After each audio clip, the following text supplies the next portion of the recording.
নমস্কাৰ মেজমেলৰ মজিয়ালে আপোনাক জনাইছো আন্তৰিক আদৰণি প্ৰিয় দৰ্শক বিধানসভাৰ কাৰ্যক্ৰমণিকা আপোনালোক যিসকলে লক্ষ্য কৰিছে তেওঁলোকে ইতিমধ্যে গম পাইছে যে মুখ্যমন্ত্ৰী ডক্টৰ হিমন্ত বিশ্ব শৰ্মাই বিধানসভাৰ বাহিৰত এটা খুব গুৰুত্বপূৰ্ণ ঘোষণা কৰিছে সেইটো হৈছে তেওঁ কৈছে যে অহা সেপ্টেম্বৰ মাহত এখন বিল আহিব অসম বিধানসভালৈ যিখন বিলত অসমত হিন্দু আৰু মুছলমানৰ মাজত মাটিৰ কিনা বেচা প্ৰক্ৰিয়াটোত কিছু বাধা নিষেধ আৰোপ কৰা হ'ব মুখ্যমন্ত্ৰীয়ে স্পষ্ট কৰি দিছে যে অসমৰ কেতবোৰ অঞ্চলত এই বাধা নিষেধ আৰোপ কৰা হ'ব আৰু কেৱল মুখ্যমন্ত্ৰীৰ অনুমোদন সাপেক্ষেহে মুছলমান মানুহে হিন্দুৰ আৰু হিন্দু মানুহে মুছলমানৰ মাটি ক্ৰয় বিক্ৰয় কৰিব পাৰিব মই পুনৰ কৈছো অৰ্থাৎ মুছলমান আৰু হিন্দুৰ মাজত মাটিৰ ক্ৰয় বিক্ৰয় প্ৰক্ৰিয়াটোত মুখ্যমন্ত্ৰীৰ অনুমোদনৰ প্ৰয়োজন হ'ব ইয়াৰ পূৰ্বে বিগত লোকসভা নিৰ্বাচনৰ আগত অসম চৰকাৰে এখন জাননী জাৰি কৰিছিল আৰু এই জাননীখনত 3 মাহৰ বাবে হিন্দু আৰু মুছলমানৰ মাজত মাটি ক্ৰয় বিক্ৰয় প্ৰক্ৰিয়াটো বন্ধ কৰি দিছিল কিন্তু 3 মাহ যেতিয়া জাননীখনৰ ম্যাদ শেষ হ'ল তাৰ পিছত আকৌ পৰিস্থিতি পুনৰ আগৰ অৱস্থালৈ ঘূৰি আহিল কিন্তু সেপ্টেম্বৰ মাহত যদি এই বিলখন আহে আৰু ই যদি সঁচাকৈ আইনত পৰিণত হয় তেনেহলে অসমৰ ভূমি ৰাজহ ব্যৱস্থাটোত এটা নতুন পৰিৱৰ্তন আহিব আৰু এই বিলখন অহাৰ পূৰ্বে জনমানসত ইয়াৰ চৰ্চা হোৱাৰ নিশ্চয় প্ৰয়োজন আছে মই এই বিষয়ে আলোচনা আৰম্ভ কৰাৰ পূৰ্বে আজিৰ অতিথিসকলক মই আপোনালোকৰ লগত চিনাকি কৰি দিবলৈ ওলাইছো আপোনালোকৰ পৰিচিত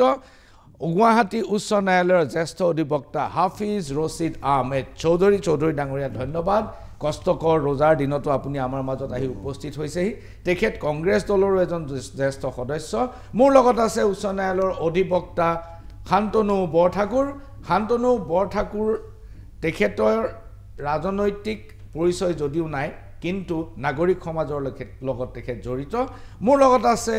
অধিবক্তা তুলাৰাম গগৈ উচ্চ ন্যায়ালয়ৰ অধিবক্তা আৰু তেখেতে এতিয়া বৰ্তমান সৰকাৰি পদবীত আছে সৰকাৰক প্ৰতিনিধিত্ব কৰে আপোনালোক সকলোকে ধন্যবাদ মই প্ৰথমেই আমাৰ দৰ্শকসকলক আৰু লগতে আপোনালোকক এটা ভিডিঅ' দেখুৱাব খুজিছো এই ভিডিঅ'টোৰ পৰা আপুনি গম পাব যে লোকসভা নিৰ্বাচনৰ পূৰ্বে যিখন জাননী জাৰি কৰা হৈছিল এই জাননীখনে কি ধৰণৰ বিতৰ্কৰ সৃষ্টি কৰিছিল ৰাজহ বিভাগৰ গুৰুত্বপূৰ্ণ জাননী বন্ধ ভিন্ন ধৰ্মীৰ মাজত মাটি কিনা বেচা কিয় হঠাৎ এই সিদ্ধান্ত ৰাজ্য চৰকাৰৰ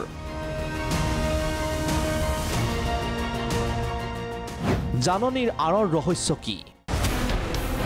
ৰাজহ বিভাগৰ এটা গুৰুত্বপূৰ্ণ সিদ্ধান্ত 3 মাহলৈ স্থগিত ভিন্ন ধৰ্মীৰ মাজত মাটি কিনা বেচা আনকি জাননীও জাৰি কৰিছে ৰাজ্য চৰকাৰে 3 জুন পৰ্যন্ত ভিন্ন ধৰ্মৰ লোকৰ মাজত মাটি কিনা বেচা হলে দিয়া নহব আপত্তিবিহীন প্ৰমাণপত্ৰ ৰাজহ বিভাগৰ জাননীত স্পষ্টভাৱে উল্লেখ আছে এই কথা পিছে কিয় হঠাতে এই সিদ্ধান্ত ৰাজ্য চৰকাৰৰ কি কয় শুনক ৰাজহ মন্ত্ৰী যোগেন মোহনে ইজনে সিজনৰ মাটি কাঢ়ি লোৱা এইবিলাক কথা প্ৰায় ভিন্ন ধৰ্মীৰ মাজত হৈ আছে গতিকে এনেকুৱাটো ৰোধ কৰিবৰ কাৰণে অসম চৰকাৰে আমি এখন 3 মাহৰ কাৰণে যাতে এনেকুৱা ভিন্ন ধৰ্মী মানুহক জিলা আয়ুক্তসকলে NOC নিদিয়ে আৰু এই 3 মাহৰ ভিতৰত আমি এটা পলিচি উলিয়াম 3 মাহৰ পাছত খোলা হ'ব এই বস্তুটো ক্লিন কৰিবৰ কাৰণে আমি এখন নতুন পলিচিৰ যোগেদি যাব লাগিব অলপ ৰুল হলো বা এক্ট হলো বা নটিফিকেশ্যন অকল নতুনকৈ জাৰি কৰিব লাগিব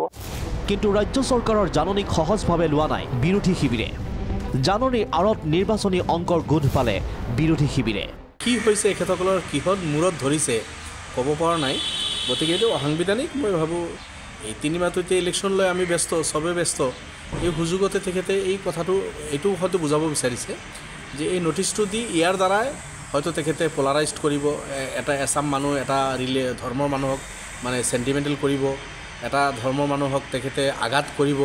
আৰু কোনোবা এটা ধৰ্মৰ মানুহক তেখেতে মানে এপিচমেন্ট কৰিব তো এই ধৰণৰ কথাবাৰ্তা কৰি তেখেতসকলে হয়তো ভাবিছে যে লাভ হ'ব গাখনৰ যেটো পলিচি বা বিজেপিৰ অভাৰঅল যেটো পলিচি তেওঁলোকে এতিয়াও ভাবি আছে যে ধৰ্মৰ নামত পলাৰাইজেশ্যন কৰিব পাৰিলেহে তেওঁলোকে জিকাৰ অংকটো আছে। পিছে আছে নেকি জাননীৰ আঁৰত ৰাজনৈতিক অংক? কিমান গ্ৰহণযোগ্য ৰাজ্য চৰকাৰৰ এই সিদ্ধান্ত? কি কয় শুনক আইনজ্ঞ মহলে। চৰকাৰে উল্লেখ কৰিছে যে যি ইণ্টেলিজেন্স যি ইনফৰমেশ্যন সেই চোৰাংচোৱাৰ যি মানে তথ্য সেই তথ্যৰ ভিত্তিত এই নিৰ্দেশ জাৰি কৰা বুলি চৰকাৰে উল্লেখ কৰিছে এই নিৰ্দেশনাত বা নটিফিকেশ্যনটোত। গতিকে আমাৰ যি ভাৰতবৰ্ষখন এটি মানে ধৰ্ম নিৰপেক্ষ দেশ, এই ক্ষেত্ৰত এতিয়া চৰকাৰে কি ক্ষেত্ৰত আগন্তুক লোকসভা নিৰ্বাচনৰ প্ৰতি লক্ষ্য ৰাখি নে অইন কোনো দিশত, আৰু বিশেষকৈ নিৰ্দেশনাটোত উল্লেখ কৰিছে যে ইণ্টেলিজেন্সৰ ইনফৰমেশ্যন মতেহে এই নিৰ্দেশনা জাৰি কৰা বুলি উল্লেখ কৰা আছে। কিন্তু জাননীত উল্লেখ কৰা ধৰণে এয়া চোৰাংচোৱাৰ গোপন খবৰ নে অইন কিবা? এই নীতিয়ে মাটি বাৰীৰ ক্ষেত্ৰত চৰকাৰী কাম কাজত ব্যাঘাত নজন্মাবনে নে ধৰ্মীয় সংঘাতৰ সৃষ্টি কৰি ৰাজনৈতিক লাভালাভৰ অংক? সেয়া নিৰ্ণয় হ'ব অনাগত সময়ত। আপোনালোক সকলোৱে এই ভিডিঅ'টো দেখিলে, আৰু ভিডিঅ'টো আছিল লোকসভা নিৰ্বাচনৰ পূৰ্বে জাৰি কৰা এখন জাননী। এতিয়া মুখ্যমন্ত্ৰী ডাঙৰীয়াই যিটো ইংগিত দিছে যে এইটো জাননীতে সীমাবদ্ধ নাথাকিব, এতিয়া এইটো আইনত পৰিণত হ'ব আৰু মুখ্যমন্ত্ৰীৰ অনুমতি অবিহনে হিন্দু মুছলমানৰ মাজত মাটি ক্ৰয় বিক্ৰয় বন্ধ থাকিব। হাফিজ ৰছিদ চৌধুৰী ডাঙৰীয়া, আপোনাৰ অপেনিং ৰিমাৰ্ক। নাই, বেচিকেলি চাকৰি বস্তু যে ট্ৰেন্সফাৰ অফ দ্য লেণ্ড যিটো হয়, মাটি যিটো হস্তান্তৰ কৰা, মই যদি এটা মাটিৰ মালিক হওঁ, এপচলিউট যদি অ'নাৰশ্বিপ মোক থাকে, তেনেহ'লে মই বিকাশ মোক সম্পূৰ্ণ অধিকাৰ আছে, subject to some regulation. Restriction মানে কি? ট্ৰেন্সফাৰ অফ প্ৰপাৰ্টি এক্ট আছে, কোন মানুহে বেচিব পাৰিব, কোনে কিনিব পাৰিব তাতে লিখা আছে। ৰেজিষ্ট্ৰেশ্যন এক্ট আছে, ৰেজিষ্ট্ৰেশ্যন এক্ট এমেণ্ডমেণ্ট কৰি কোৱা হৈছে যে যিজনে কিনিব কিছুমান ডকুমেণ্ট দিব লাগিব, NOC এটা লাগিব ফ্ৰম দ্য ডেপুটি কমিশ্যনাৰ। এই NOC দি হেৰি কৰিব লাগে। ইয়াৰ বাহিৰে বেলেগ কোনো এইটো নাই। কনষ্টিটিউশ্যনত আগত আছিল fundamental rights, right to property, বৰ্তমান এইটো কনষ্টিটিউশ্যনেল ৰাইট হৈছে।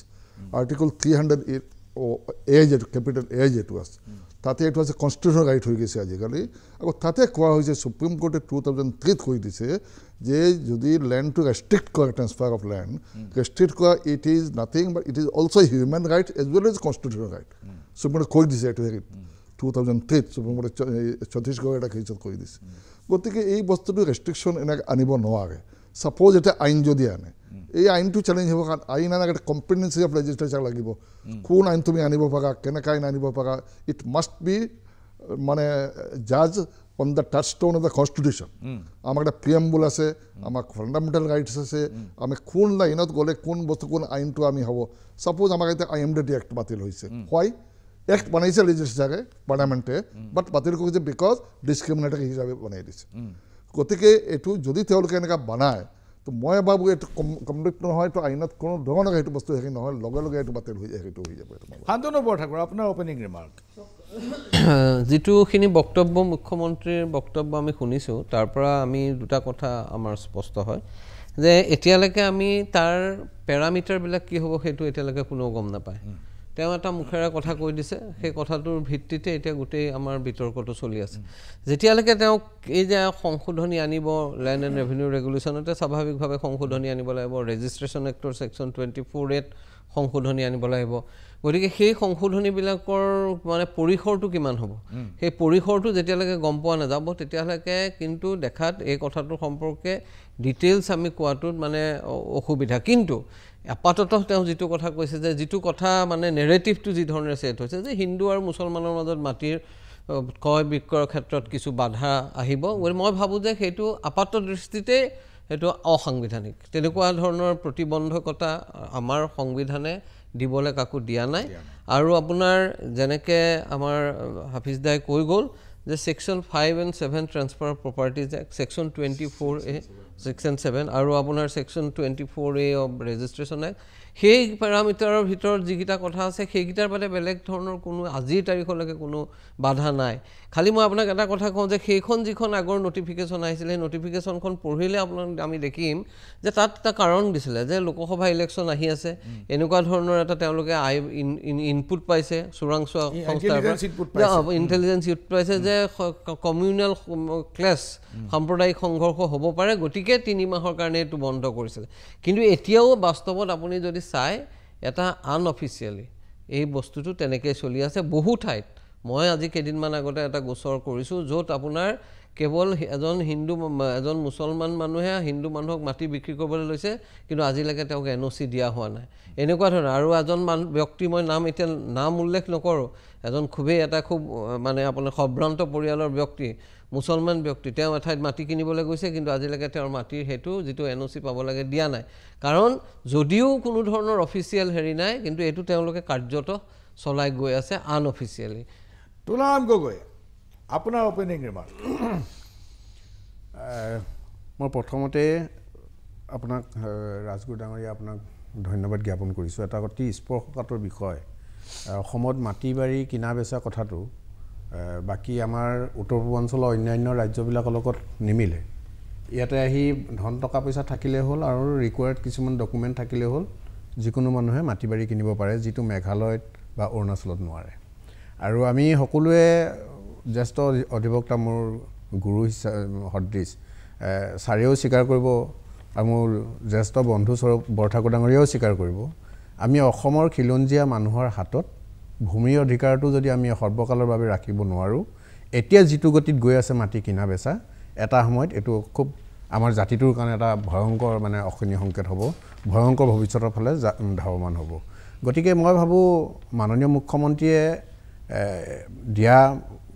যিটো ষ্টেটমেণ্ট সেই ষ্টেটমেণ্টটো মই নিজেই শুনা নাই কিন্তু আপোনালোকৰ পৰা গম পাইছোঁ বিভিন্ন মহলেও আলোচনা কৰিছে হিন্দু মানুহে মুছলমানৰ পৰা মুছলমান মানুহে হিন্দুৰ পৰা মাটি কিনা বেচা কৰাৰ ক্ষেত্ৰত এটা অনুমতি ল'ব লাগিব আৰু এতিয়া মাটি কিনা বেচাৰ ক্ষেত্ৰত অনুমতি দৰকাৰ হয় মোৰ যদি ভুল হোৱা নাই জিলা আয়ুক্ত দিবলগীয়া হয় ছেকশ্যন 21A নেকি বোধহয় মোৰ যদি ভুল হোৱা নাই গতিকে অনুমতিটো ল'বই লাগিব আৰু এতিয়া যেনিবা এনেকৈ বিভিন্ন ধৰ্মাৱলম্বী লোকৰ দৃষ্টিৰে অনুমতিটো কনচিডাৰ কৰা নাই কিন্তু এটা সময়ত এই কথাটো কনচিডাৰ কৰিব এইকাৰণে লাগিব এতিয়া ভাৰতবৰ্ষৰ বিভিন্ন প্ৰান্তৰ পৰা ইভেন বিদেশৰ পৰা আহি অসমত পটককৈ ধন টকা পইচা হ'লে হ'ল মাটিটো কিনি ল'ব পাৰে আমি যদি চাওঁ ৰাষ্ট্ৰীয় ঘাইপথৰ কাষে কাষে থকা মাটিবিলাক সৰহসংখ্যক মাটিবিলাক অসমৰ খিলঞ্জীয়া মানুহৰ হাতৰ পৰা গুচি গ'ল গতিকে আমি সৰ্বকালৰ বাবে অসমৰ খিলঞ্জীয়া মানুহৰ হাতত যাতে মাটি থাকে সি হিন্দুৱে হওক মুছলমানে হওক বা অন্যান্য ধৰ্মাৱলম্বী লোকৰে হওক মই কোনো বিশেষ ধৰ্মক মই টাৰ্গেট কেতিয়াও নকৰোঁ কাৰণ মই ৰাজনৈতিকভাৱে অসম গণ পৰিষদ দলকো প্ৰতিনিধিত্ব কৰোঁ যিহেতু আমি বিভিন্ন জাতি জনজাতি জনগোষ্ঠী ধৰ্মাৱলম্বীৰে গঠিত বৃহত্তৰ অসমীয়া জাতিটোৰ খিলঞ্জীয়া মানুহখিনিৰ হাতত এই মাটি বাৰী থাকিবলৈ মাটি বাৰী কিনা বেচাৰ ক্ষেত্ৰত মই ভাবোঁ গভৰ্ণমেণ্টে খুব ষ্ট্ৰিক্ট এটা মানে ডাইৰেকশ্যন গভৰ্ণমেণ্টত থাকিব লাগে ষ্ট্ৰিক্ট এটা হোমৱৰ্ক থাকিব লাগে এই কথাটো মই মুখ্যমন্ত্ৰীৰ লগত একমত প্ৰকাশ কৰিছোঁ মই চৌধুৰী ডাঙৰীয়া আচলতে পুনৰ আহিব খুজিছোঁ তেখেতে এটা বিষয় উত্থাপন কৰিছে যে মাটি খিলঞ্জীয়া মানুহৰ হাতৰ পৰা ওলাই গুচি গৈছে আৰু ৰাজহ ব্যৱস্থাটোত কোনো ধৰণৰ কঠোৰ বাধা নিষেধ নথকাৰ কাৰণে ট্ৰাইবেল বেল্ট ব্লকৰ মাটিও ইতিমধ্যে গুচি গ'ল বহুত ৰাভা হাছং নিৰ্মাণৰ সময়ত যিটো অৱস্থা হৈছিল যে ৰাভা মানুহখিনিয়ে পুৰণি বেল্টকেইটাকে ঘূৰাই পাবলৈ বহুত কষ্ট কৰিব লগা হৈছিল বহুত মানুহ মৰিল কিন্তু তাৰ আধাখিনি বেল্টটো তেওঁলোকে ঘূৰাই নাপালে যিখন ৰাভা হাছং নিৰ্মাণ হ'ল এতিয়া কথাটো হ'ল তুলাৰাম গগৈয়ে যিটো কথাটো কৈছে যে খিলঞ্জীয়া মানুহৰ হাতৰ পৰা ভূমি যাতে গুচি নাযায় তাৰ বাবে এনেকুৱা কিছুমান বাধা নিষেধৰ প্ৰয়োজনো আছে এই ক্ষেত্ৰত আপোনাৰ মন্তব্য কি নাই এইটো ঠিক মই এইটো অস্বীকাৰ নকৰোঁ মানে আমাৰ তুলাৰামে যিটো ক'লে কত হৈছে ৰেষ্ট্ৰিকশ্যন কৰক ডকুমেণ্ট লাগে যিটো লেণ্ড ৰেগুলেশ্যন 1886 যিটো হৈছে 19 নহয় 1886 যিটো ৰেগুলেশ্যন সেইটো কিন্তু আইন নাছিল সেইটো এটা ছেট অফ ৰুল আছিল যেটো আপোনাৰ কমিশনাৰে গভৰ্ণৰ জেনেৰেল কাউন্সিলক পাঠায় গভৰ্ণৰ জেনেৰেল একচেপ্ট আৰু এপ্ৰুভ কৰিলে এইটো ৰেগুলেশ্যন বুলি কোৱা হয় সেইকাৰণে নামটো ৰেগুলেশ্যন এইটো এক্ট নহয় আইন কৰা নহয় কিন্তু এক্ট নহ'লেও এইটো আণ্ডাৰত বহুত কিমান এক্ট হৈছে কিন্তু এতিয়ালৈ বহুত ধৰণৰ হেৰি হৈছে এতিয়া কথাটো হৈছে 1886ত এইবোৰ নাছিল ট্ৰাইবেল বেল্ট ব্লকৰ কথাটো নাছিল 1945 ফাৰ্ষ্ট এইটো ডিচিশ্যন কৰিলে আমি এইটো প্ৰটেকশ্যনৰ কাৰণে ট্ৰাইবেল আৰু বেকৱাৰ্ড ক্লাছ প্ৰটেকশ্যনৰ কাৰণে আমি এটা ৰেষ্ট্ৰিকশ্যন আনিব লাগিব একৰ্ডিংলি 1947ত এই ট্ৰাইবেল বেল্ট এণ্ড ব্লকটো মানে হেৰি হ'ল ক্ৰিয়েট হ'ল তাৰপিছত দেখা গ'ল আহি আল্টিমেট 81ত আকৌ বহুত প্ৰায় 4টা এমেণ্ডমেণ্ট হ'ল উদ্দেশ্যটো কি খিলঞ্জীয়া আৰু এই যিটো আছে ট্ৰাইবেল বেল্ট আৰু ব্লক তেওঁলোকৰ মাজত যাতে বেলেগ মানে এডভান্স মানুহ যাতে তাত সোমাব নোৱাৰে কাৰণ এওঁলোকৰ কালচাৰটো অলপ বেলেগ ধৰণৰ সুৰক্ষা দিবই লাগিব, সুৰক্ষা দিব লাগিব। তো এই গোটেই বস্তুটো আছে, এইটো কোনো আপত্তি নাই। হিন্দু মুছলমান ক'ত আহিলে? এই মুছলমান আৰু হিন্দু ক'ত আহিলে? আদানী আদবানী যদি লৈ যাব পাৰে মাটি, যদি তেওঁক আমাৰ তোলাগামে ক'লে বাহিৰৰ পৰা মানুহে পইচা কিনি ল'ব, যিকোনো মানুহেতো কিনিব পাৰে, তাতে হিন্দু মুছলমান ক'ত আহিলে? ল যিটো হয় ইকুৱেলি কৰি দিয়ক, বোলে দিছ ইজ দ্য ল, এই লটো হ'ব চবৰ কাৰণে এপ্লিকেবল হ'ব, এই ডকুমেণ্ট থাকিব, এই ক্ষেত্ৰত কি কৰিব নোৱাৰিব। গতিকে কিছুমান এৰিয়া আছে। ইয়াতে কি কৈছে চিফ মিনিষ্টাৰে বা বিল যিটো বাজেট যিটো আহিছে, বাজেটত কৈছে আছাম চুক্তি ক্লজ 6ৰ আণ্ডাৰত এই বাজেট এই কুৱেশ্যনটো আহিছে। তাতে কি কৈছে স্পেচিফিকেলি কৈছে যে আছাম লেণ্ড ৰেগুলেশ্যন আমি এটা ট্ৰেন্সফাৰ কৰিম, এই চেঞ্জ আনি এমেণ্ডমেণ্ট কৰিম। এমেণ্ডমেণ্ট কৰি তাতে আমি হেৰি কৰিম, তাতে যিবোৰ আছে প্ৰটেকশ্যন বেল্ট আছে তাতে আমি হেৰি কৰিম, আৰু নতুন কিছুমান ৰেভিনিউ আমি আইডেণ্টিফাই কৰিম। সেই আইডেণ্টিফাই কৰি সেই ভূমিটো আমি ৰেষ্ট্ৰিকশ্যন কৰি দিম, তাতে কোনো ধৰণৰ যাতে কোনো ফাইন নো প্ৰব্লেম, কোনো সেই কথাটো তেওঁ আকৌ কৈছে যে নিৰ্দিষ্ট কিছুমান অঞ্চলত কোনে তাতে হিন্দু মুছলমান কথাটো কওক। মাই কুৱেশ্যন ইজ ৰিলিজিয়ান এই কথাটো আল্টিমেটলি হেৰিটোত নাহিব নহয়। ট্ৰেন্সফাৰ অফ প্ৰপাৰ্টি এক্টত নাই, ৰেজিষ্ট্ৰেশ্যন এক্টত নাই, কনষ্টিটিউশ্যনত নাই, কোনো ধৰণৰ জুডিচিয়েল প্ৰেচিডেণ্ট নাই, জুডিচিয়েল কোনো হেৰিটো নাই। এইটো হিন্দু মুছলমান কেনেকৈ আহিব? আমাৰ চিফ মিনিষ্টাৰ মহোদয় যিটো ক'লে এছেম্বলিত নক'লে, বাজেটতো আনিব নোৱাৰিলে, কিন্তু তেওঁ বাহিৰত কিন্তু কৈছে। আজি চাওক আপুনি এই যে নটিফিকেশ্যন মোক তাতে আপুনি যিটো দেখালে 7 তাৰিখৰ নটিফিকেশ্যন বৰ্তমানে কিন্তু চলি আছে। এইটো এতিয়াও বৰ্তমানে আমি প্ৰায় 10টা গোচৰ মই কৈছোঁ মোক তাতে আছে। বহুত হিন্দু এণ্ড মুছলমান দুজনে এপ্লাই একেলগে হাইকোৰ্টত আহিছে। ফাৰ্ষ্ট কেছটো মই যেতিয়া কৰিলোঁ, এজন এডভকেট আছিল, তেওঁ বেছি কৈছিল তেওঁ লগে হিন্দু মানুহ খুব দৰকাৰ ছোৱালীক বিয়া দিব, এপ্লাই কৰিছে। মানুহজনে 2জন মানুহ আহি গৈছে অফিচাৰৰ তাত যায় বোলে আমি দিব নোৱাৰিম, কি কাৰণে? বোলে আমাৰ এই নটিফিকেশ্যন আছে, বোলে নটিফিকেশ্যন গুচি গ'ল 3 মাহ, বহুত পুৰণি হৈ গ'ল, 7/3/24 ম্যাদ শেষ। এতিয়া কি বোলে এতিয়া উপকমা মানা আহিছে, মইতো চাকৰি কৰিব লাগিব। আমি আহিলোঁ কোৰ্টত, কোৰ্টে এতিয়া ধমকি দিলে জাষ্টিছ দেৱাশিষ বৰুৱা। তেওঁ ফাৰ্ষ্ট কেছ যিটো মই কৈছিলোঁ যে ধমকি দিলে, লগে লগে ডিচি ৰাতি ক'লে তুমি তাক অহা কালি 10টাৰ মাজত 10:30 কোৰ্ট বহিব, ইনষ্ট্ৰাকশ্যন দিয়া কি কাৰণে এইটো বন্ধ কৰিছে। আমি PM বুলি চেঞ্জ কৰিব, আইনমত চলিব, তোমালোকৰ ইচ্ছামতে চলিব। ৰাতি 11টা 12টাৰ সময় গভৰ্ণমেণ্টে ক'লে ইমেইল পাইছে যে মানুহ আহিলে মই কালি কৰি দি দিম। একৰ্ডিংলি 10 তাৰিখ কেছটো উঠিলে, ডিচি এপিয়াৰ হ'ল, ভিডিঅ' কনফাৰেঞ্চিঙত ভিডিঅ' এপিয়াৰ হ'ল, কৈ দিলে ছাৰ আমি এইটো মানি লৈছোঁ, আমি কালি মানুহ আহিলে আমি কৰি দিম। What is this? এতিয়া তাৰ পাছত প্ৰায় 10টা গৰীব মানুহ, এওঁলোক গৰীব মানুহ, ছোৱালী বিয়া দিব, কিবা কৰিব, কিবা বিজনেছ কৰিব, কিবা ল'ৰা ট্ৰিটমেণ্ট কৰিব, এইটোৰ কাৰণে এতিয়া কোৰ্ট হাইকোৰ্টত আহি কোনো আইন নাই, এতিয়াও কোনো আইন নাই। But even then they are doing it. 10টা কেছ মই অৰ্ডাৰ লৈ আহিছোঁ, মই আপোনাক দি যাম। এই অৰ্ডাৰবোৰত লিখা আছে তেওঁলোকে কি কাৰণে এইবোৰ কৰি আছে, তাৰপিছতো কৰি আছে, এতিয়াও পেণ্ডিং আছে বহুত কেছ। বহুত ধন্যবাদ আফ্ৰিজ চৌধুৰী ডাঙৰীয়া। এইখিনিতে লৈছোঁ ক্ষণিক সময়ৰ বাণিজ্যিক বিৰতিৰ পাছত পুনৰ ঘূৰি আহিছোঁ মেজমেলৰ মজিয়ালৈ। আৰু মেজমেলত চলি আছে হিন্দু মুছলমানৰ মাজত মাটি ক্ৰয় বিক্ৰয় প্ৰক্ৰিয়া প্ৰসংগ। বিৰতিলৈ যোৱাৰ পূৰ্বে হাফিজ ৰছিদ চৌধুৰী ডাঙৰীয়াই এটা কথা কৈছে যে এতিয়া যদিও কোনো আইন নাই, কিন্তু হিন্দু মুছলমানৰ মাজত মাটি ক্ৰয় বিক্ৰয় প্ৰক্ৰিয়াটোত এটা চৰকাৰী অঘোষিত বাধা নিষেধ আছেই। এই কথাটো বিধায়ক মনোৰঞ্জন তালুকদাৰে বিধানসভাৰ বাহিৰত উত্থাপন কৰিছিল আৰু কৈছিল যে গোৱালপাৰা আৰু বৰপেটা জিলাত এটা অঘোষিত নীতি চলি আছে যে হিন্দু আৰু মুছলমানৰ মাজত মাটিৰ ক্ৰয় বিক্ৰয় প্ৰক্ৰিয়াটোত বাধা আৰোপ কৰা হয়। কিন্তু চৌধুৰী ডাঙৰীয়াই কেইটামান উপযুক্ত উদাহৰণ লৈ আহিছে, আৰু য'ত তেখেতলোকক কোৱা হৈছে যে application is rejected by circle officer as per LRA report it may be rejected, মানে মণ্ডলৰ ৰিপৰ্ট লৈ পেলাই তেওঁলোকে যিখন ক্ৰয় বিক্ৰয়ৰ কাৰণে NOC বিচাৰিছিল সেইখন বাতিল কৰিছে। এতিয়া এই ধৰণৰ ঘটনা অসমত ঘটি আছে। শান্তনু বৰঠাকুৰ, এই ধৰণৰ ঘটনাবিলাকৰ মই যিটো বুজি পাইছোঁ যে মই বৰপেটা আৰু গোৱালপাৰাৰ একাংশ এডভকেটৰ লগতো কথা পাতিছোঁ, তেখেতসকলে কৈছে যে এইটো বহুদিন ধৰি চলি আছে। সেই অস্থায়ী নটিছখনৰ পিছৰ পৰাই এইটো আৰম্ভ হৈছে আৰু চলি আছে। কিন্তু তেখেতসকলে কৈছে যে আমি কি কৰোঁ, এতিয়া যদি ৰিজেক্ট কৰে বা ৰিজেক্ট কৰাৰ আগতে যদি দীঘলীয়া হয় তেতিয়া আমি চিভিল ছুট এটা কৰোঁ, আৰু চিভিল ছুট এটা কৰি পেলাই কোৰ্টৰ পৰা অৰ্ডাৰ লৈ পেলাই আমি ক্ৰয় বিক্ৰয় প্ৰক্ৰিয়াটো সম্পন্ন কৰোঁ। এইটো কি ধৰণৰ কথা হৈছে? চাওক, এটা কথা, কোনোবাই কোৰ্টলৈ যাব পাৰে, চিভিল ছুট কৰিব পাৰে, কোনোবাই ৰিট পিটিশ্যন কৰিব পাৰে, কিন্তু ঘটনাটো হ'ল যে চৰকাৰ এখন যেতিয়া তাত বহি আছে তেওঁলোকৰ কথাটো কি তেওঁলোকে গোটেই বিষয়টোক তেওঁলোকে এটা আমি এখন সেকুলাৰ কনষ্টিটিউচনৰ অধীনত বাস কৰিছোঁ আইনৰ শাসন বুলি এটা কথা আছে কোনো ধৰণৰ আইন নাই কানুন নাই কোনো এক্সিকিউটিভ অৰ্ডাৰ নাই এখন আপোনাৰ নটিফিকেশ্যন আছিল সেইখন হেৰি হৈ গ'ল তাৰ পিছত আপোনাৰ তেওঁলোকে কোনো ধৰণৰ অঘোষিতভাৱে যদি কৈ দিয়ে যে এওঁলোকৰ হিন্দুৰ পৰা মুছলমানৰ পৰা হিন্দুৰে মাটি ক্ৰয় বিক্ৰয়ত বাধা আৰোপ কৰা হৈছে সেই কথাটো মানে সেইটোৱে হ'ল আপোনাৰ আইনৰ শাসনৰ পৰিপন্থী সম্পূৰ্ণৰূপে পৰিপন্থী কথা এটা সেইটো মই ভাবোঁ যে এইটোৱে আপোনাৰ মানুহৰ মৌলিক অধিকাৰৰ যিটো চেপ্টাৰ তাৰ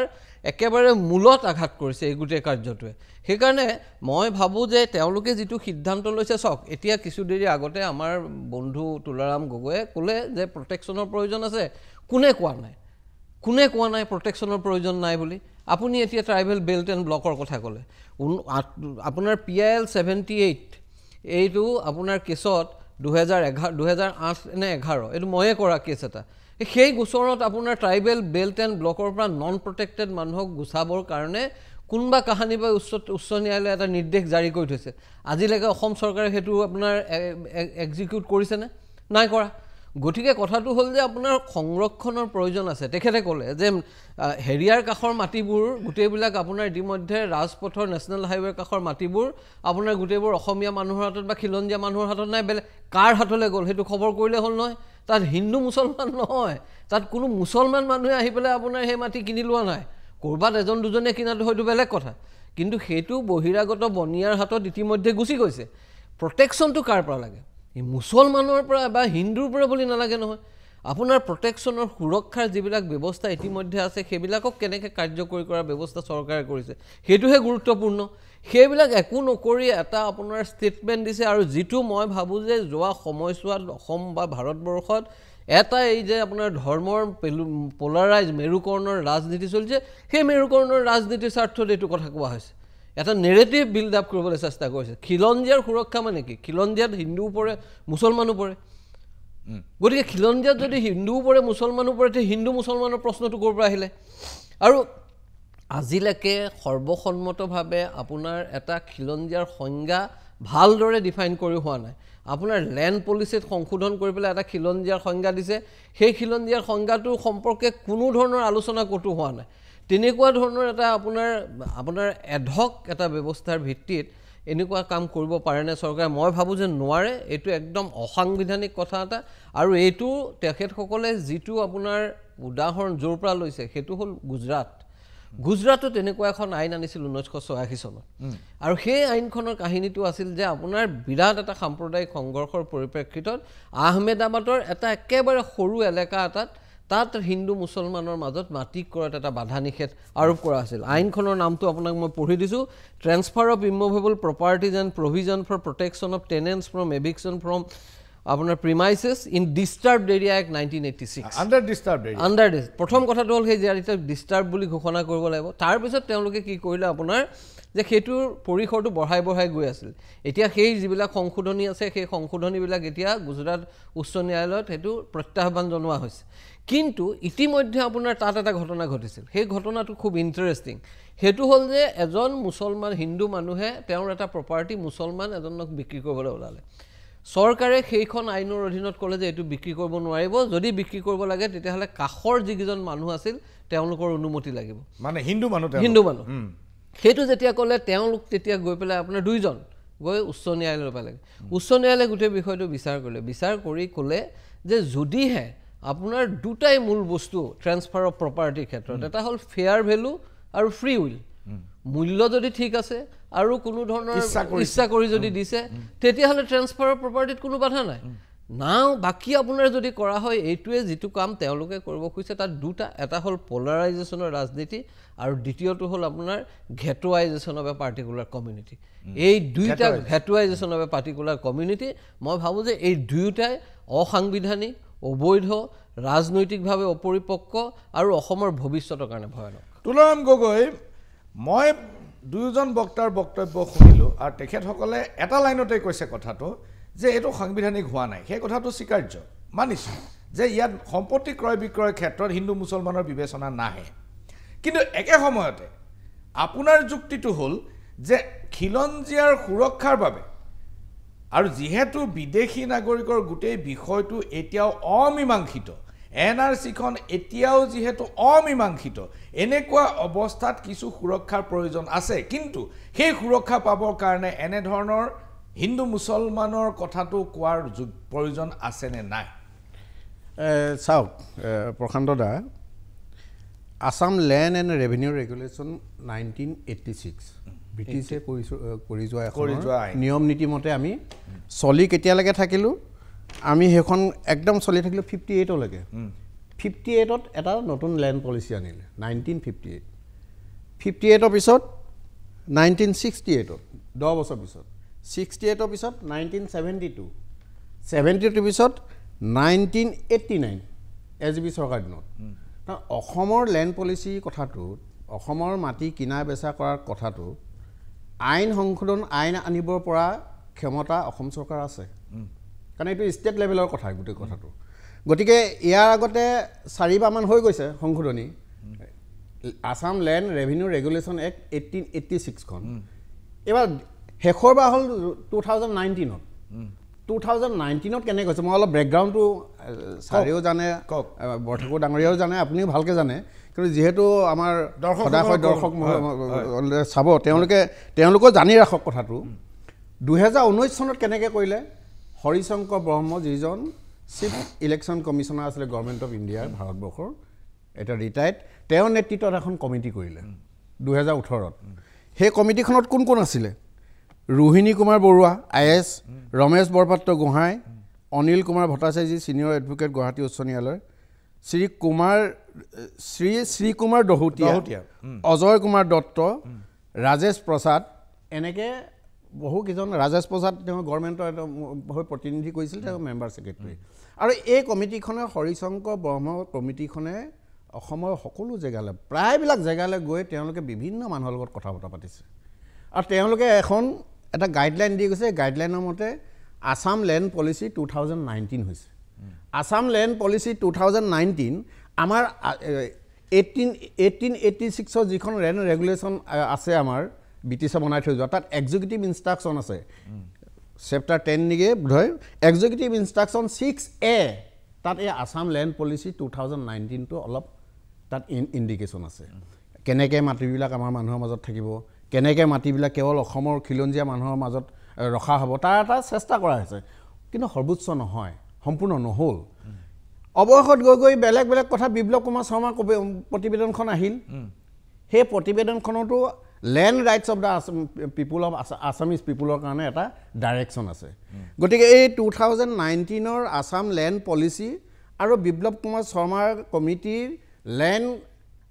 land rights of the Assamese people বুলি তেখেতে পুৰা ধুনীয়াকৈ ডিফাইন কৰিছে মই গোটেই কথাখিনি নকওঁ সেই কোনখিনি আছামিজ পিপুলৰ মাজত লেণ্ড ৰাইটছটো থাকিব পাৰে কিনা বেচাটো হৈ থাকিব পাৰে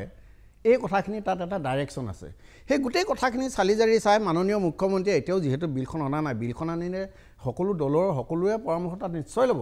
বিধানসভাত এইটো আলোচনা হ'ব আলোচনাৰ পিছত পাছ হ'ব এইটো বেলেগ কথা কিন্তু মাননীয় মুখ্যমন্ত্ৰী মহোদয়ে এইখন চৰকাৰে যিহেতু অসমৰ খিলঞ্জীয়া মানুহৰ মাজত মাটি কিনা বেচাটো সীমাবদ্ধ কৰি ৰাখিব বিচাৰিছে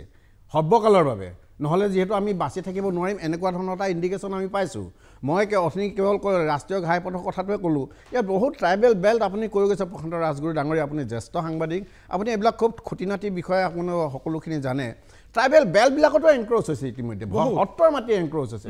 মছজিদৰ মাটি ৱাকাফ বৰ্ডৰ মাটি এনক্ৰ'চ হৈছে অকল সত্ৰ মাটিটো নহয় মছজিদৰ মাটি ৱাকাফ বৰ্ডৰ মাটি চব এনক্ৰ'চ হৈছে এইবিলাক যাতে এনক্ৰ'চ হ'ব নোৱাৰে এইবিলাক যাতে বিভিন্ন ধৰণৰ মানুহে ধন টকা পইচা থাকিলেই যাতে মাটিখিনি আমাৰ পৰা লৈ ল'ব নোৱাৰে এতিয়া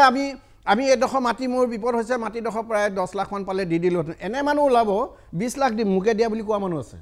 গতিকে এনেকুৱা ধৰণৰ কম্পিটিশ্যন এটা অসমত চলি আছে এই গোটেই কথাখিনি ৰাখিবৰ কাৰণে যিহেতু আমাৰ চুবুৰীয়া ৰাজ্যবিলাকত মাটিৰ অধিকাৰটো সেই ৰাজ্যখনৰ খিলঞ্জীয়া মানুহৰ হাতত আছে কিন্তু আমাৰ অসমত মাটিৰ অধিকাৰটো আমাৰ হাতত নাই আপুনি আচৰিত পাব যেতিয়া 1901 চনত যেতিয়া চেঞ্চাছ হৈছিল তেতিয়া অসমৰ জনসংখ্যা আছিলে 3.29 মিলিয়ন এতিয়া 2021 চনত 21 চনত হ'লে 31.09 মিলিয়ন 884% বাঢ়িছে 2001 চনৰ পৰা আমাৰ অসমখন কেইবাটাও পাৰ্ট হৈ কেইবাখনো ৰাজ্য গুচি গ'ল বহুত মানুহ গুচি গ'ল গুচি যোৱাৰ পিছতো 884% জনসংখ্যা ইয়াত বৃদ্ধি হৈছে গতিকে এটা সাংঘাতিক কথা গতিকে এনেকুৱা ধৰণৰ মানুহ ইয়াত বৃদ্ধি হৈছে এটা স্বাভাৱিক বৃদ্ধি কেতিয়া হ'ব নোৱাৰে ইয়াত হিন্দু আহিছে বাহিৰৰ পৰা মুছলমানো আহিছে সৰহসংখ্যক মুছলমানে আহিছে গতিকে এই বাহিৰৰ পৰা অহা মানুহখিনিয়ে ৰাজনৈতিক আৰু ভূমি অধিকাৰ যাতে ল'ব নোৱাৰে তাৰ কাৰণে কিন্তু ইয়াত থকা মই ভাবোঁ দুয়োজন মোৰ জ্যেষ্ঠ দুয়োজন তেওঁলোকৰ একমত মানে ঐক্যমত মানে একমত কৰিব বুলি আপুনি ভাবে হ'ব আৰু আমাৰ সৰ্বকালৰ বাবে কেৱল অসমৰ খিলঞ্জীয়া মানুহখিনি মই পুনৰ কৈছোঁ কেৱল অসমৰ খিলঞ্জীয়া মানুহখিনি হাতত যাতে মাটি কিনা বেচাটো থাকিব পাৰে তাৰ কাৰণে এটা চৰকাৰে গুণাগঠা কৰিছে এইটো অতি যোগাত্মক কথা আৰু আমি সকলোৱে যোগাত্মকভাৱে লোৱা ভাল বৰঠাকুৰ ডাঙৰীয়া এটা ক'লে কোনে কোনে মাটি ল'লে চালেই হ'ল হয় বহুত বাহিৰা বণিক গোষ্ঠী মানুহে ইয়াত মাটি লৈছে হয় সেইটো অপেন চিক্ৰেট তেওঁলোকেও যাতে ল'ব নোৱাৰে সেই কথাটো চাব লাগিব গতিকে চৰকাৰখনে মই ভাবোঁ অতি যোগাত্মক অতি মানে দূৰদৰ্শী চিন্তাৰে কথাটো কৰিছে আৰু আইনখন পাছ কৰোঁতে সকলো দলৰ বিধায়কসকলৰ লগত সকলো দলৰ লগত নিশ্চয় আলোচনা কৰিব বহুত ধন্যবাদ এইখিনি লৈছোঁ ক্ষণিক সময়ৰ বাণিজ্যিক বিৰতি পুনৰ ঘূৰি আহিছোঁ মেজমেলৰ মজিয়ালা আৰু মেজমেলত চলি আছে হিন্দু মুছলমানৰ মাজত মাটি ক্ৰয় বিক্ৰয় প্ৰক্ৰিয়াৰ প্ৰসংগ মই চৌধুৰী ডাঙৰীয়াৰ ওচৰলৈ যাব খুজিছোঁ চৌধুৰী ডাঙৰীয়া আপুনিও এই কথাটো নিষ্ঠাৰে বিশ্বাস কৰে যে খিলঞ্জীয়া মানুহক সুৰক্ষাৰ প্ৰয়োজন আছে বিদেশী নাগৰিকৰ বিষয়টো এতিয়াও অমীমাংসিত এই কথাটো বৰ্তমানৰ শাসক পক্ষই মানি লয় বা নলয় সেইটো পিছৰ কথা কিন্তু প্ৰব্ৰজন হৈছে হিন্দু আৰু মুছলমান উভয় গোষ্ঠীৰ মানুহৰ প্ৰব্ৰজন হৈছে আৰু NRC-খনৰ যদিও ই অমীমাংসিত কিন্তু যথেষ্ট সংখ্যক গোচৰ এতিয়াও বিদেশী ট্ৰিব্যুনেলত এতিয়াও চলি আছে আৰু সেইকাৰণে CAAৰ অধীনত গোচৰৰ সংখ্যা বা নাগৰিকত্বৰ সংখ্যা একেবাৰে কম আঙুলি মূৰত লিখিব পৰা 36 জনে কেইজনেহে আবেদন কৰিছে কাৰণ তেওঁলোকে আবেদন কৰিব নোৱাৰে তেওঁলোকে ইতিমধ্যে ভাৰতীয় নাগৰিক বুলি দাবী কৰি তেওঁলোকে NRCত এপ্লাই কৰিছে গতিকে তেওঁলোকে কেনেকৈ আকৌ নাগৰিকত্ব বিচাৰিব এতিয়া কথাটো হ'ল যে মই বুজি পালোঁ যে মাটি ক্ৰয় বিক্ৰয় প্ৰক্ৰিয়াত সাম্প্ৰদায়িক নীতি গ্ৰহণ কৰাটো যুক্তিসংগত নহয় কিন্তু একে সময়তে খিলঞ্জীয়াৰ ভূমিৰ অধিকাৰ বা খিলঞ্জীয়া মানুহৰ হাতৰ পৰা যাতে মাটি গুচি নাযায় তাৰ বাবেওতো এটা ব্যৱস্থা ল'ব লাগিব গতিকে এই ক্ষেত্ৰত আপুনি কি ভাবে কথাটো এইটো বাজেটত যেটো কৈছে এইবাৰ মই ভাবোঁ সেইটো যথেষ্ট বাজেটত যেটো কৈছে যে অসম ভূমি আৰু এইটো আইনৰ অধ্যায় জনজাতিকৰণ ব্লকৰ উপৰি আমাৰ চৰকাৰে ৰাজ্যখনৰ ৰাজহসমূহক চিনাক্ত কৰিব ৰাজহ চক্ৰ চিনাক্ত কৰিব য'ত কেৱল খিলঞ্জীয়া লোকসকলেই সেই ভূমি ক্ৰয় আৰু দখল কৰিব পাৰিব আইডেন্টিফাই কৰিব ব্লক এতিয়াতো বেল্ট 47 ব্লক এণ্ড বেল্ট আছে বেল্ট এণ্ড ব্লক বৰ্তমানে বা এমেণ্ডমেণ্ট কৰি বহুত সোমাইছে এতিয়া কথা হৈছে আৰু সোমাব পাৰে তোমালোকে আইডেণ্টিফাই কৰা ইণ্ডিয়ান মানুহ কোন আগতে ঠিক কৰা ডেফিনেশ্যনটো ঠিক কৰা কোন হয় তেওঁলোক ন' প্ৰব্লেম আমাক কোনো আপত্তি নাই যদি মোক মাইনৰিটি হিচাপে আপুনি ধৰে উকিল হিচাপে ধৰে যে আমাক কোনো আপত্তি নাই যে যেবোৰ মানুহ ইয়াতে ছান অফ দ্য ছয়েল যিবোৰ আছে তেওঁলোকৰ যিটো প্ৰটেকশ্যন মানে কোনো ধৰণৰ প্ৰব্লেম নাই কথা হৈছে আইডেণ্টিফাই কৰা আইডেণ্টিফাই কৰি সেই যে ৰেজিষ্ট্ৰেশ্যন কৰি দিলে হৈ গ'ল ইয়াতে হিন্দু মুছলমানটো ক'ৰ পৰা আহিলে মই এই বস্তুটো মই বুজিব পৰা নাই নাই মই ধৰি লওক আপুনি যি ধৰণে কৈছে যে নিৰ্দিষ্ট কিছুমান ৰাজহ চক্ৰ আমি চিনাক্ত কৰিব পাৰোঁ মানে বাজেটত যিটো কৈছে যে নিৰ্দিষ্ট কিছুমান ৰাজহ চক্ৰ চিনাক্ত কৰা হ'ব যিবোৰত কেৱল মাত্ৰ খিলঞ্জীয়া মানুহে খিলঞ্জীয়া মানুহৰ মাজত মাটি ক্ৰয় বিক্ৰয় কৰিব পাৰিব ইয়াৰ কাৰণে প্ৰথম কথাটো হ'ব যে খিলঞ্জীয়াৰ সংজ্ঞাটো ঠিক কৰিব লাগিব এক নম্বৰ কোন খিলঞ্জীয়াক বিক্ৰী কৰিব পাৰিব 2 নম্বৰ আমি ৰাজহ চক্ৰবোৰ চিনাক্তকৰণ কৰিব পাৰিব লাগিব এতিয়া যদি ৰাজহ চক্ৰ চিনাক্তকৰণৰ সময়ত ধৰি লওক আমি 100টা ৰাজহ চক্ৰ চিনাক্ত কৰিলোঁ আৰু আমি সন্দেহ কৰোঁ যে মুছলমান মানুহৰ মাজত বিদেশী থাকিব পাৰে বিদেশী মানুহ মুছলমান হ'ব পাৰে অথবা বিদেশী হিন্দুও হ'ব পাৰে তেনে লোকক আমি মাটি ক্ৰয় বিক্ৰয় কৰিব নিদিওঁ তেতিয়া আপুনি কি ক'ব সেইটো ইণ্ডিভিজুৱেল বেপাৰ হ'ল সেইটোতো আপুনি এজ এ জাতি বুলি ক'ব নোৱাৰা নহয় হিন্দু মুছলমান বুলি মুছলমান সব বিদেশী নেকি মুছলমান সব মানুহ কি NRCত নাম নাই নেকি 19 লাখ তাৰ মুছলমান কিমান হ'ব হাৰ্ডলি 5-6 লাখ বা 7 লাখ লাগিব মুছলমান টোটেল আউট অফ 19 লাখ মই দৌৰিলোঁ 19 লাখ বৰ্তমানে সেইটো আছে গোটেই মুছলমান যে আপুনি বাধা দিব মুছলমানে হিন্দুক লগ কৰিব নোৱাৰিব ইংৰাজী মুছলমান আছে, অসমীয়া মুছলমান আছে, ছান অফ দ্য ছয়েল মুছলমান আছে, ইয়াতে যুগ যুগ থকা মুছলমান আছে। গতিকে আপুনি এওঁলোকক কেনেকৈ ৰেজিষ্ট্ৰেশ্যন কৰিব? আপুনি সেইটো পাৰ্টিকুলাৰ যদি কোনো হেৰি থাকে আপুনি কওক, বিদেশীত আপুনি বিক্ৰী কৰিব নোৱাৰিব। অবৈধ নাগৰিক আপুনি ফাৰ্ষ্ট টাইম ডিক্লেয়াৰ কৰিব লাগে হিজ বিদেশী, অবৈধ নাগৰিক ক্লিয়াৰ কৰক, বিদেশী ক্লিয়াৰ কৰক, বেছি হুৱাদাসী মুছলমান কি যি হয় হৈ থাকক, আমাক কোনো চিম্পেথি নাই। যদি বিদেশী আপুনি এইটো ৰেজিষ্ট্ৰেশ্যন কৰক, আমি বিদেশী মাটি বিক্ৰী নকৰোঁ। বহুত ধন্যবাদ হাফিজ চৌধুৰী ডাঙৰীয়া। এইখিনিতে লৈছোঁ ক্ষণিক সময়ৰ বাণিজ্যিক বিৰতি। চাই থাকক হিন্দু মুছলমানৰ মাটি ক্ৰয় বিক্ৰয় প্ৰসংগৰ মেজমেল। পুনৰ ঘূৰি আহিছোঁ মেজমেলৰ মজিয়ালে, আৰু মেজমেলত চলি আছে হিন্দু মুছলমানৰ মাজত মাটি ক্ৰয় বিক্ৰয় প্ৰক্ৰিয়াৰ প্ৰসংগ। মই শান্তনু বৰঠাকুৰৰ ওচৰলৈ আহিব খুজিছোঁ। বৰঠাকুৰ ডাঙৰীয়া, চাওক, ধৰি লওক এইটোৱেই হ'ল যে বিদেশীক নিদিওঁ, কিন্তু ইয়াত হিন্দু মুছলমান ডিছক্ৰিমিনেশ্যন নচলিব। কিন্তু আপুনি চাওক যে যিটো গতিত মুছলমান জনসংখ্যা বাঢ়ি অহা বুলি প্ৰজেক্ট কৰা হৈছে, সেই হিচাপত খিলঞ্জীয়া মানুহৰ যিটো ভীতি যে ৰাজনৈতিকভাৱে গোটেই শক্তিটো হয়তো প্ৰব্ৰজিত মানুহৰ হাতলৈ গুচি যাব, মই বিদেশী স্বদেশী কথা কোৱা নাই, প্ৰব্ৰজিত মানুহৰ হাতলৈ গুচি যাব। এনেকুৱা অৱস্থাত খিলঞ্জীয়াৰ অধিকাৰ আৰু মাটিৰ অধিকাৰ সুৰক্ষাৰ বাবে বিশেষ ব্যৱস্থাবোৰ কেনেধৰণৰ হ'ব পাৰে? চাওক, মই আপোনাক এইটো ক্ষেত্ৰত এটা কথা ক'ব লাগিব, মই নিজে ব্যক্তিগতভাৱে এটা কথা উপলব্ধি কৰোঁ, আৰু এইটো মই মেলে মিটিঙে আনকি আপোনাৰ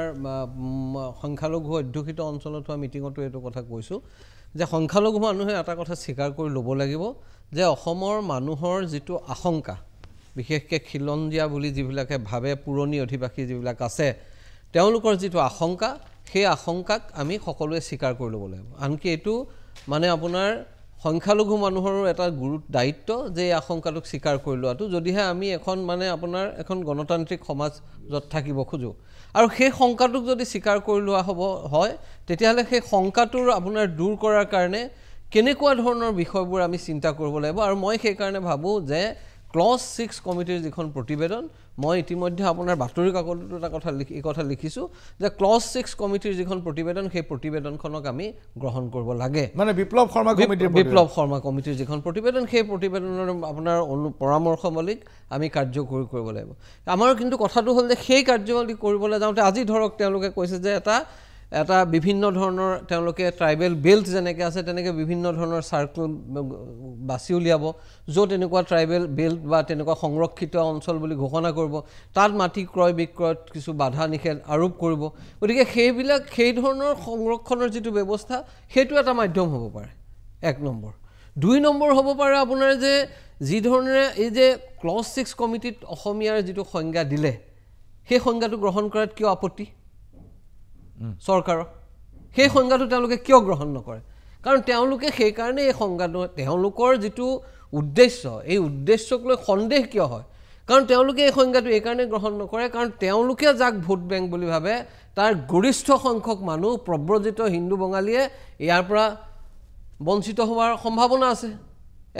51 চনক আপোনাৰ হেৰি হিচাপে লোৱাৰ লগে লগে, কাৰণ বেছিভাগে আহিছে আপোনাৰ তাৰ পিছত। গতিকে কথাটো হ'ল যে তেওঁলোকে যদি ক'লেহেঁতেন যে এইটো আপুনি কৈ থকাৰ দৰে বা মই কৈ থকাৰ দৰে যদি ক'লেহেঁতেন প্ৰব্ৰজিত আৰু পুৰণা অধিবাসী এইসকলৰ মাজত বুলি কথাটো, তেওঁতো সেইটো কথা কোৱা নাই। তেওঁ কোনো ধৰণৰ কথা নোকোৱাকৈ হিন্দু মুছলমান দুইটা এটা জেনেৰেলাইজড কথা এটা। আমিতো হিন্দুৰ সুৰক্ষা বিচৰা নাই, অসমৰ খিলঞ্জীয়া মানুহৰ সুৰক্ষা বিচাৰিছোঁ, য'ত আপোনাৰ হিন্দু মুছলমান খ্ৰীষ্টিয়ান চব ইনক্লুড হৈ আছে।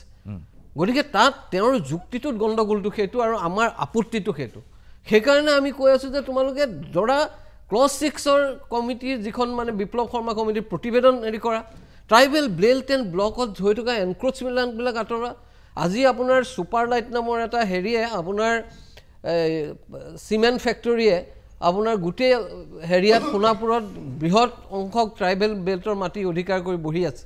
আপোনাৰ কোৰ্টৰ অৰ্ডাৰৰ পিছত এছেম্বলি কমিটিৰ যিখন মানে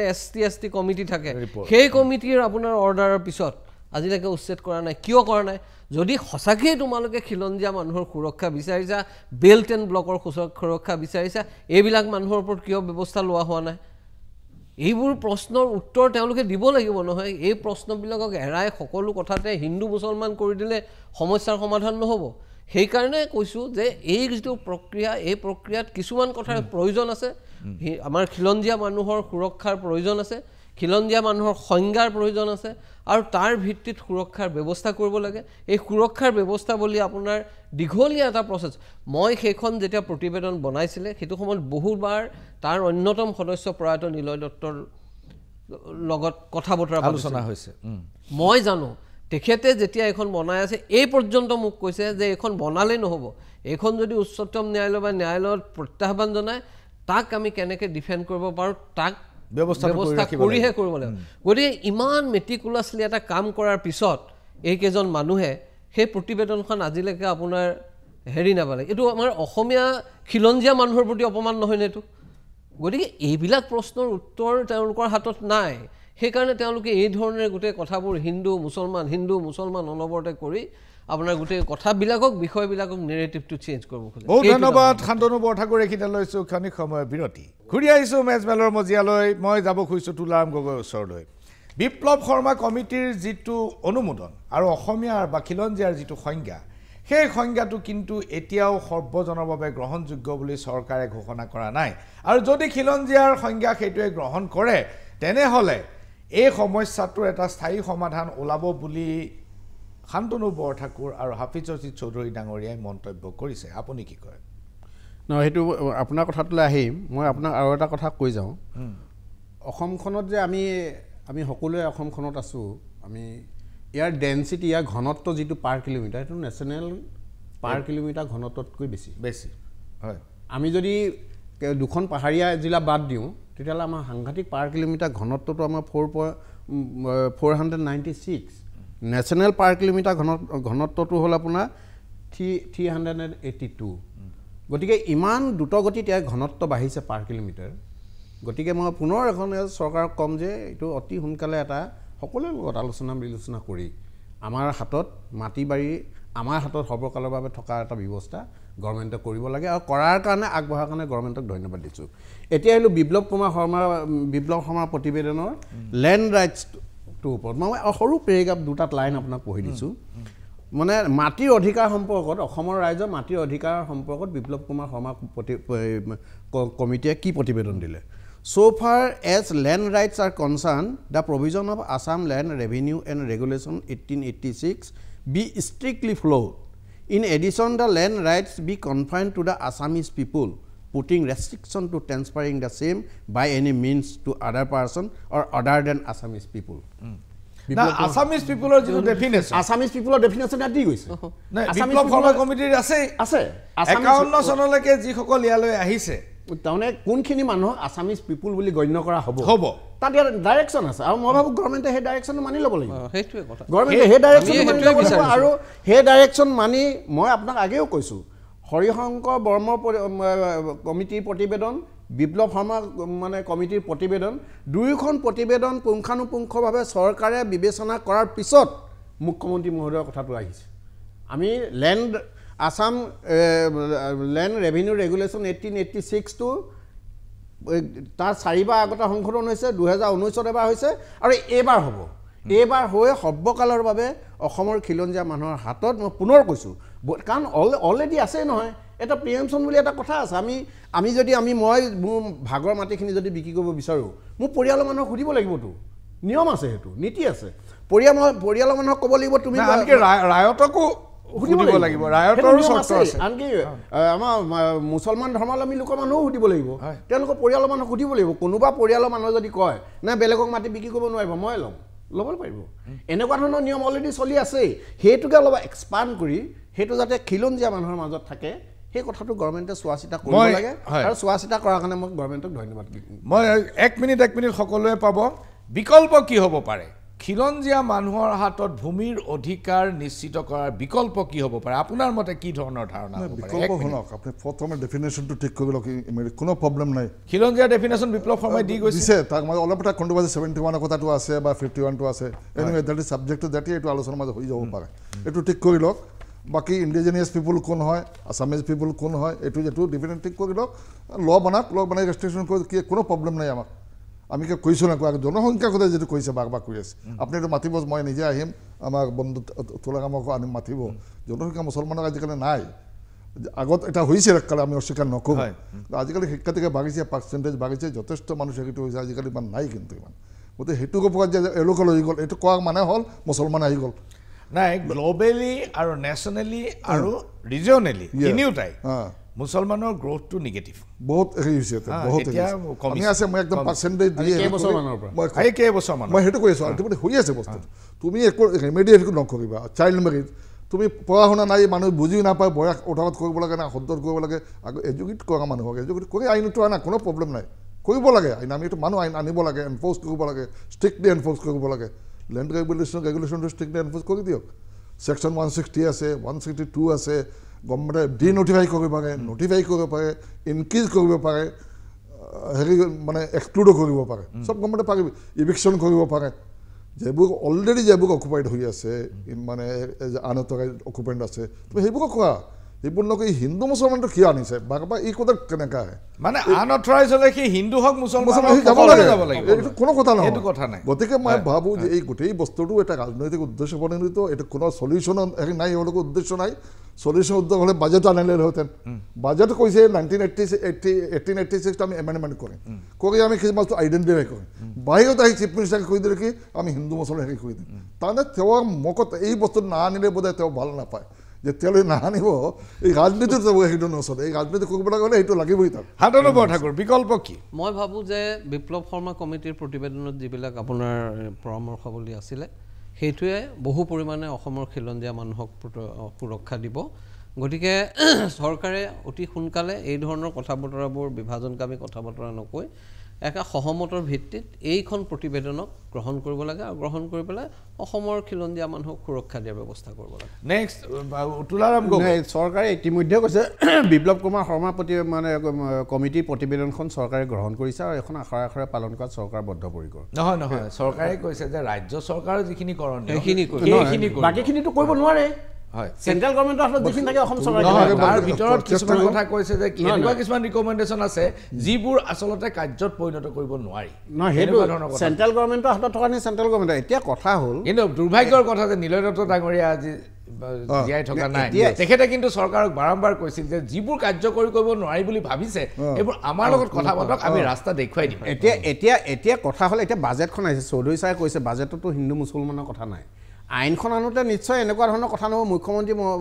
মাননীয় মুখ্যমন্ত্ৰী মহোদয় বাহিৰত আহি যিটো বাইট দিছে সেইটো আইনখন আনোতে কেনেদৰে এইটো ৰিফ্লেকশ্যন হয়তো গতিকে নিশ্চয় কিন্তু যেনেকৈ নানক মই পুনৰবাৰ মানে অসম চৰকাৰক অনুৰোধ জনাম যিহেতু মাটি বাৰী কথাটো চৰকাৰৰ অসম ৰাজ্য চৰকাৰৰ নিজস্ব কথা যি আইন নানি হ'লেও অসমৰ খিলঞ্জীয়া মানুহৰ হাতত সৰ্বকালৰ বাবে মেঘালয় অৰুণাচলৰ দৰে আমাৰ হাতত যাতে মাটিৰ অধিকাৰ থাকি যায় চৰকাৰে অতি সোনকালে সেইটো ব্যৱস্থাটো ল'ব লাগে বহুত ধন্যবাদ হাফিজ ৰছিদ চৌধুৰী ডাঙৰীয়া শান্তনু বৰঠাকুৰ ডাঙৰীয়া তুলাৰাম গগৈ ডাঙৰীয়া আপোনালোক সকলোৱে আমাক সহযোগ কৰাৰ বাবে আন্তৰিক ধন্যবাদ জ্ঞাপন কৰি মেজ মেল ইমানতে সামৰিছোঁ নমস্কাৰ